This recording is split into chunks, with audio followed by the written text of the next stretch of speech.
So good morning everyone, and today I want to touch on part of the Bible I've never spoke about before. But before I do, I want to start with a story, as I always do.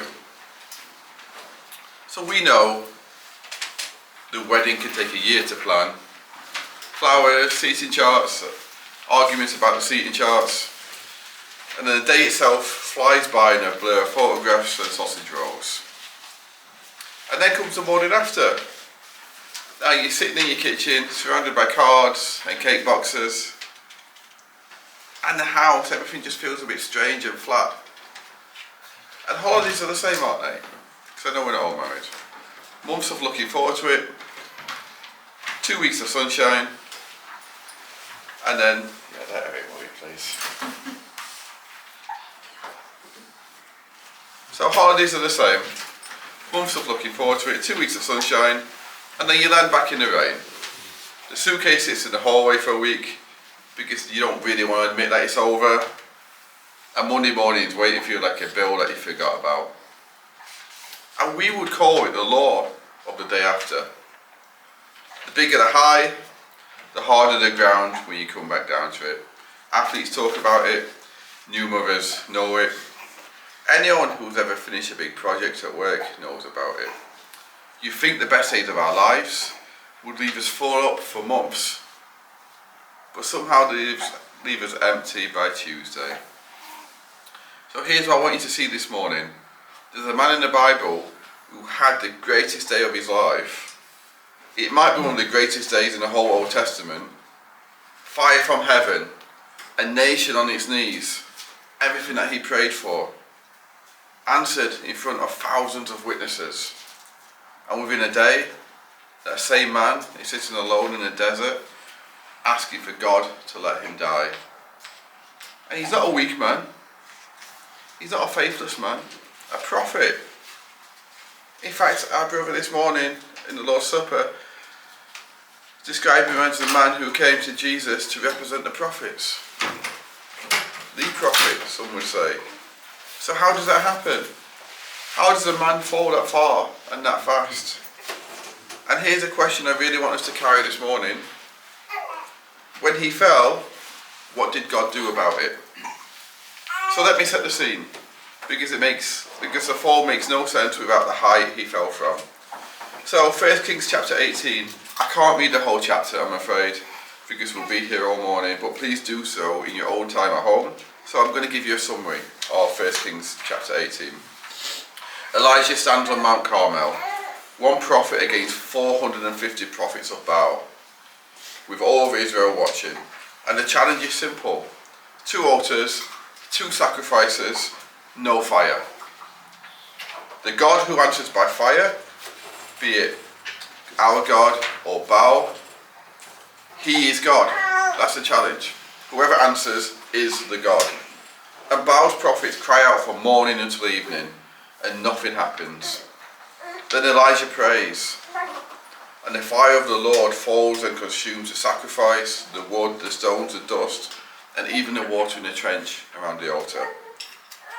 And 1 Kings 18 verse 39 tells us what happened next, when it says, when all of the people saw it, they fell on their faces, and they said, the Lord, he is God. The Lord, he is God. So a whole nation fell on its faces. Everything Elijah had prayed for, delivered in front of thousands of people. If ever a man earned a good night's sleep, it was probably Elijah that evening.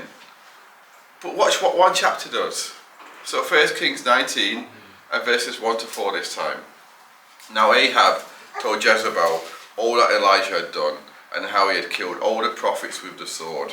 Then Jezebel sent a messenger to Elijah, saying, so may the gods do to me, and even more, if I do not make your life as the life of one of them by tomorrow about this time.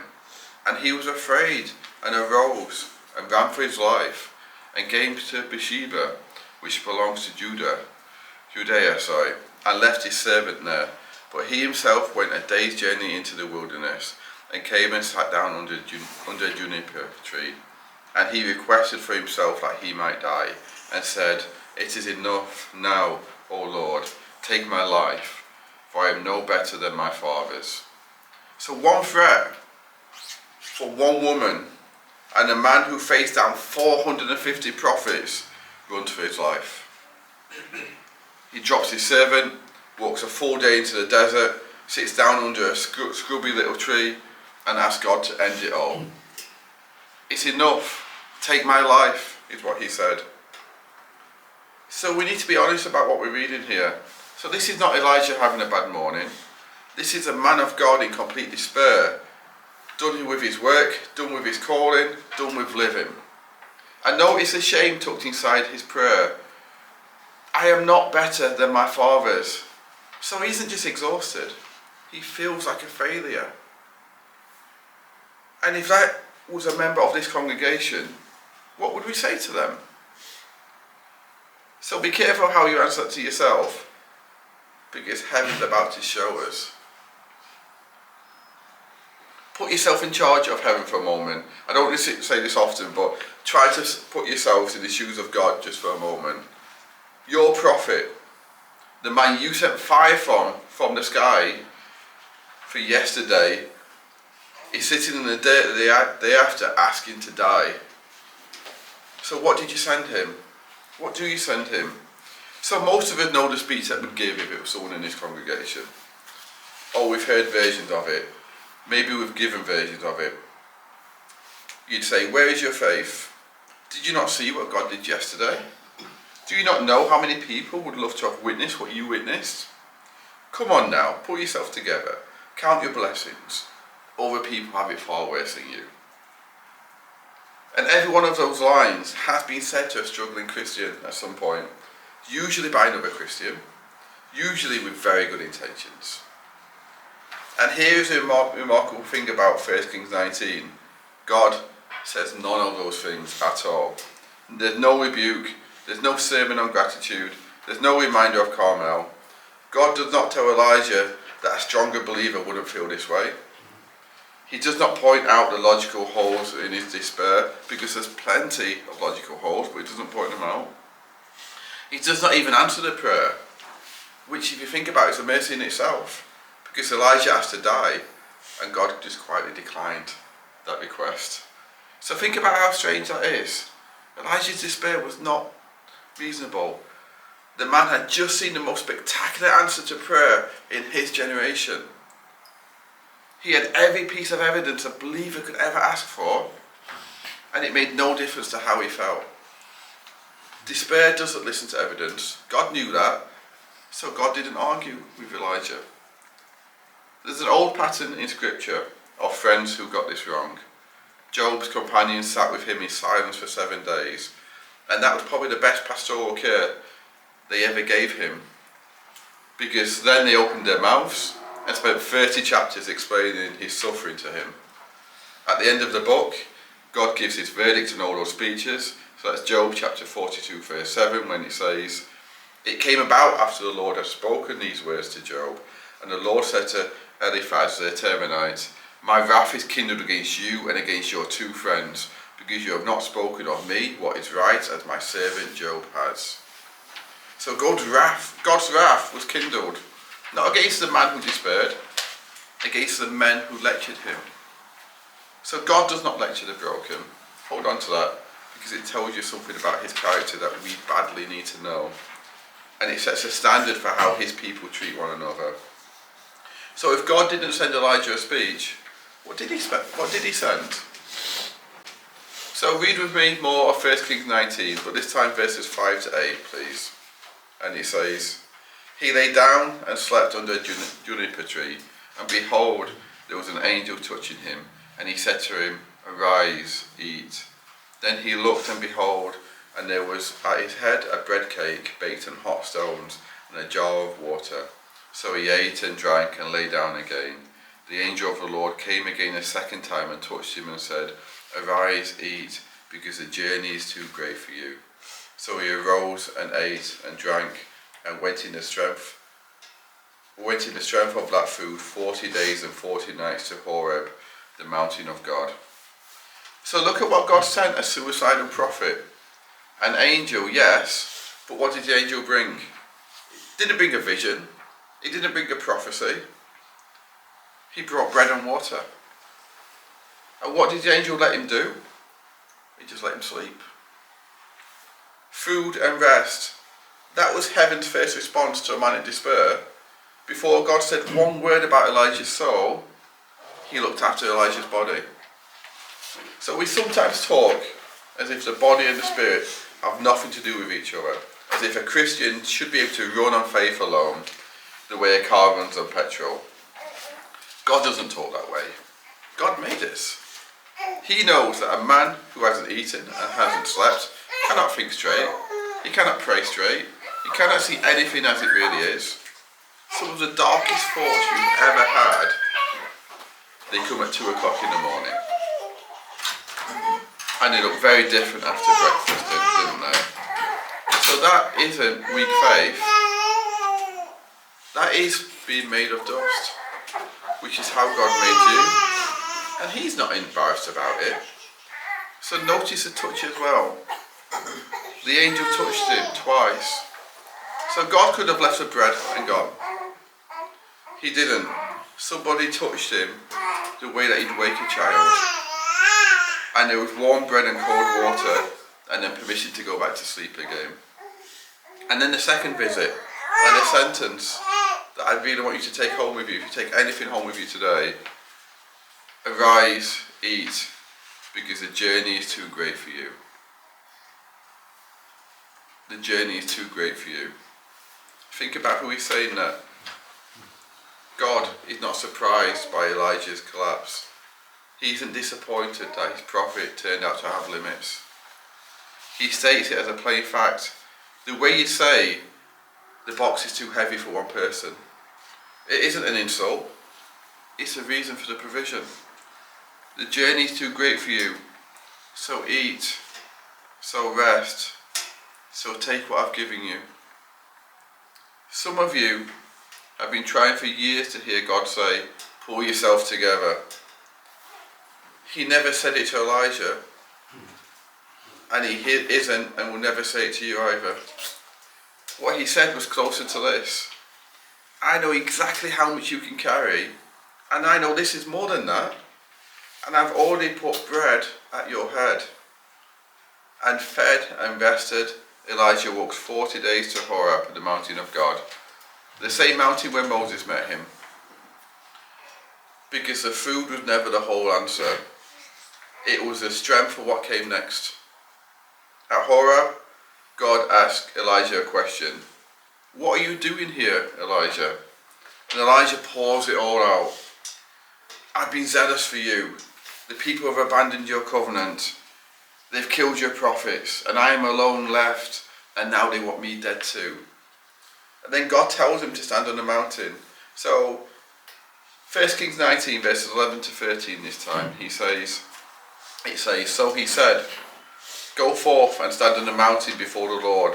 And behold, the Lord was passing by, and a great and strong wind was rending the mountains and breaking in pieces the rocks before the Lord. But the Lord was not in the wind. And after the wind, an earthquake. But the Lord was not in the earthquake. And after the earthquake, a fire. But the Lord was not in the fire. And after the fire, a sound of a gentle blowing. When Elijah heard it, he wrapped his face in his mantle and went out and stood in the entrance of the cave. So wind that tears mountains apart. Imagine that. An earthquake, fire. Elijah had seen God working fire already in the previous chapter. If God wanted to impress him, this was an old routine that he could do. But the Lord was not in the wind. He was not in the earthquake. He was not in the fire.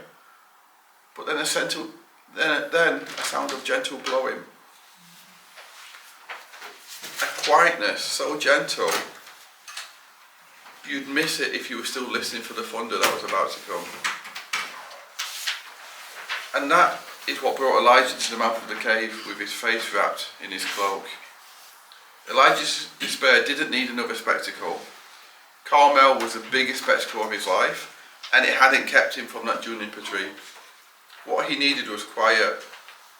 He needed a voice in the quiet. And in that quiet, God gave him two things. Firstly, work. Go, return on your way.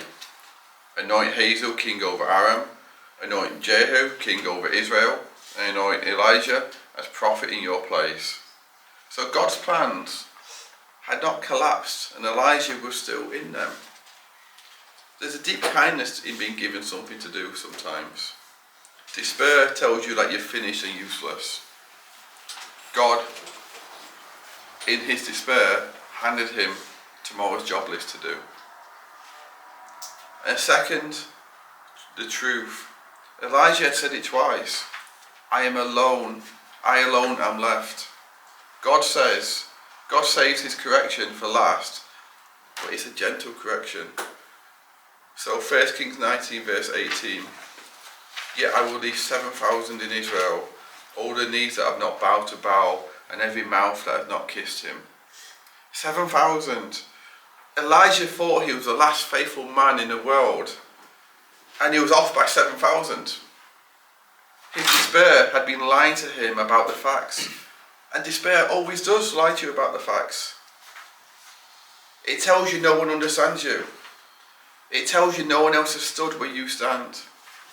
It tells you that no one would want to know about you. And all the while, there are 7,000 knees that have not bowed. So rest, a purpose, and the truth that he was never alone. That's God's answer to a broken man. So let's bring this into the room today, shall we? 3 questions I'll ask you to answer them honestly in your own heart and in your own heads. Firstly, the first question is, am I ashamed of feeling weary? So some of you have carried a quiet suspicion that a proper Christian wouldn't feel the way that you feel. That the tiredness, the fear, the low days are proof of a weak faith. And that God is disappointed in you for having them in the first place. But look again at that juniper tree. The greatest prophet of his generation sat under it and asked to die. And God's response was to touch him and feed him. If God was not ashamed of Elijah, he most definitely isn't ashamed of you. So weariness is not unbelief. It's just dust doing what dust does. And the second question is, when I see a brother or sister struggling, do I preach at them or do I feed them? So be honest. With someone in this congregation as well, is our instinct the angel's instinct or Eliphaz's instinct? Do we arrive with bread or do we arrive with a speech? Do we give a lift to an appointment? Do we give dinner on a doorstep? A hand on the shoulder? So a hand on the shoulder will do more than the finest lecture on faith ever delivered. God sent food before he sent words, and that's the order, and we should learn that order. And the third question is, have I believed a lie that I am the only one left? Despair isolates. It convinced Elijah, with all he knew, with all he had witnessed the day before, that he was the last one standing. So if he could lie to him, despair can lie to you. Look around you this morning. Look around you. These chairs, they're not full of people who have it all together. They're full of people who know about the day after. Every single one of us knows about the day after. The 7,000 were real, and so are these people in the chairs around you. So what does that look like on a Tuesday? Well, it looks like 3 plain things. Firstly, rest without guilt. If God's remedy for his prophet included 2 sleeps and 2 meals, then rest is not a luxury item in a Christian life. It's part of how God cares for you. Some of you might need permission to go to bed early, to take the day off, to eat properly, and to stop calling it laziness. Here's your permission from 1 Kings 19. You are dust, lovingly made, and dust needs looking after. Sleep is not a break from serving God. Sometimes sleep is obedience to serving God. And second, Be the angel, not the speech. Somebody in your life is under a juniper tree right now. You may not even know it, because people under juniper trees are very good at saying that they're grand. I'm grand, everything's fine. So don't wait for the confession. Make the dinner, send a message, sit with them and be comfortable saying absolutely nothing to them. And when they do tell you how bad it is, resist with all your might the urge to fix them with words. You're not there to be Eliphaz, you're there to bring bread. And thirdly, stay with the 7,000. When the low season comes, and it will come to all of us more than once, the strongest lie you're going to hear is that you're better off alone. It could come in many formats. But the strongest lie you always hear is that you're better off alone. That you'll come back to the assembly if you're alone when you feel more like it. But isolation is despair's best friend. Elijah left his servant behind on the way down, and it did him no good at all. The gathered church here is where the 7,000 become visible. It's where somebody notices your empty chair. So keep coming, especially when you least feel like it, and keep your eye out for the chair that's gone empty next to you. And one more word, carefully. If the darkness that you're carrying is heavier than tiredness, if you sat where Elijah sat and meant what Elijah prayed, then please don't carry it alone. Tell someone, tell a friend, tell a brother or sister, or even tell your doctor. There's no shame in it. The man who prayed that prayer was a prophet of God, and God met him with tenderness, and he will always meet you with tenderness as well. So I started this morning with the day after, that flat morning that follows a great day. Elijah teaches us that even a prophet can wake up on the wrong side of the greatest day of his life and find himself in the darkness. So the question was never, will that low day come? Because it most definitely will, I guarantee you that. The question is, what is God like when it does? Now we know He is a God who declined a despairing man's prayer for death and gave him supper instead, who let him sleep and touched him awake like a small baby, and fed him twice and said without a hint of scorn, the journey is too great for you, who skipped the wind and the earthquake and the fire and spoke in a gentle blowing, who gave a finished man a future and a lonely man 7,000 brothers. That is not a God you need to hide your weariness from. That's a God that you can bring your weariness to. And David knew this God too, and he wrote it down so that we would never have to wonder. So hear it as heaven's last word this morning over every tired person in this room. Psalm 103 verses 13 and 14. Just as a father has compassion on his children, so the Lord has compassion on those who fear him. For he himself knows our frame. He is mindful that we are but dust. So he knows your frame. He remembers what you're made of, even when you forget. And his answer to dust has never been contempt. It has always been compassion.